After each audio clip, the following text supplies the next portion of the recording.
चंद्रशेखर आजाद के सामने यूजीसी ने टेके घुटने।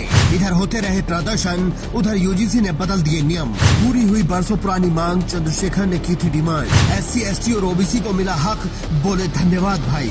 समता की आवाज दबती नहीं, इतिहास बदलती है। ये केवल एक नारा नहीं, बल्कि उन करोड़ों युवाओं की हकीकत है जो विश्वविद्यालयों के बंद दरवाजों के बाहर अपने हक का इंतजार कर रहे थे। यूजीसी को लेकर नगीना से सांसद और आजाद समाज पार्टी के चीफ चंद्रशेखर आजाद ने जो बिगुल फूंका था, उसमें आज पहली जीत हुई है। दरअसल सालों से उच्च शिक्षण संस्थानों में अस्थायी नियुक्तियों के नाम पर आरक्षण को दरकिनार किया जा रहा था, लेकिन अब यूजीसी का एक आदेश न्याय का नया सूर्य बनकर उभरा है। अब 45 दिन से ज्यादा कोई भी अस्थायी नियुक्ति बिना SC, ST, OBC आरक्षण के नहीं होगी। इस जीत की इबारत उन संघर्षों से लिखी गई है जो सड़कों पर लड़े गए। चंद्रशेखर आजाद ने जिस मजबूती के साथ इस मुद्दे को संसद से सड़क तक रखा, उसने व्यवस्था को झुकने पर मजबूर कर दिया। उन्होंने बार बार चेतावनी देते हुए कहा था कि अस्थायी के नाम पर पिछड़ों और दलितों का हक मारना बंद हो। महामहिम राष्ट्रपति जी के भाषण में निजी क्षेत्रों में SC, ST, OBC को रिजर्वेशन देने का कोई उल्लेख नहीं हुआ है, जो कि आज चर्चा का विषय, क्योंकि 98% प्राइवेट सेक्टर है, 2% सरकारी सेक्टर है, तो 98% प्राइवेट सेक्टर में भी हमारी हिस्सेदारी की बात होनी चाहिए।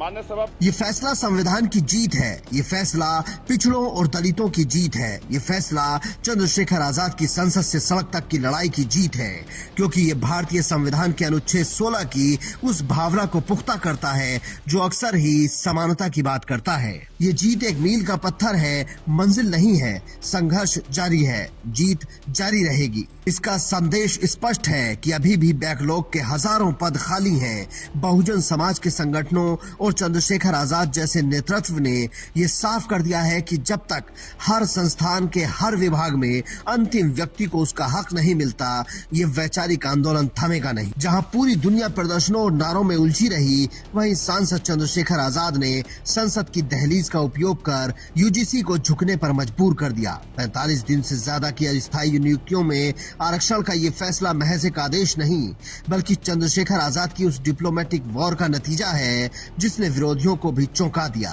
क्योंकि जब किसानों के खिलाफ कानून बने और किसान आए कोर्ट में, तो सॉलिसिटर जनरल की खूबियां गिना रहे थे, 370 पे खूबियां गिना रहे थे, 3 तलाक पे खूबियां गिना रहे थे और तमाम कानूनों पे खूबियां गिना रहे थे। लेकिन यूजीसी की गाइडलाइन पे जब रोक लग रही थी, तो जेब में हाथ डाल के खड़े थे। मुझे बड़ी तकलीफ होती है कि जिनको हम रहनुमा समझते हैं, वही हमें मारने के पीछे तले हैं।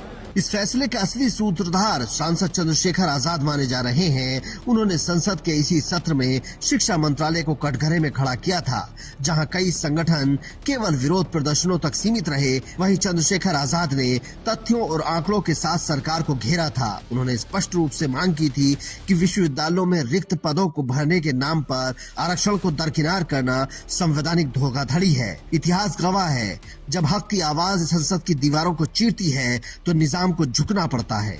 देश के विश्वविद्यालयों में सालों से अस्थायी नियुक्तियों के नाम पर जो खेल चल रहा था, उस पर अब ताला लग गया है। इसे चंद्रशेखर आजाद ने मजबूत इरादों से कर दिखाया है। आप भी कमेंट करके उनके इस काम पर अपनी राय दे सकते हैं और शेयर करके इसे दूसरों तक पहुंचा सकते हैं। Bureau report, Indian news.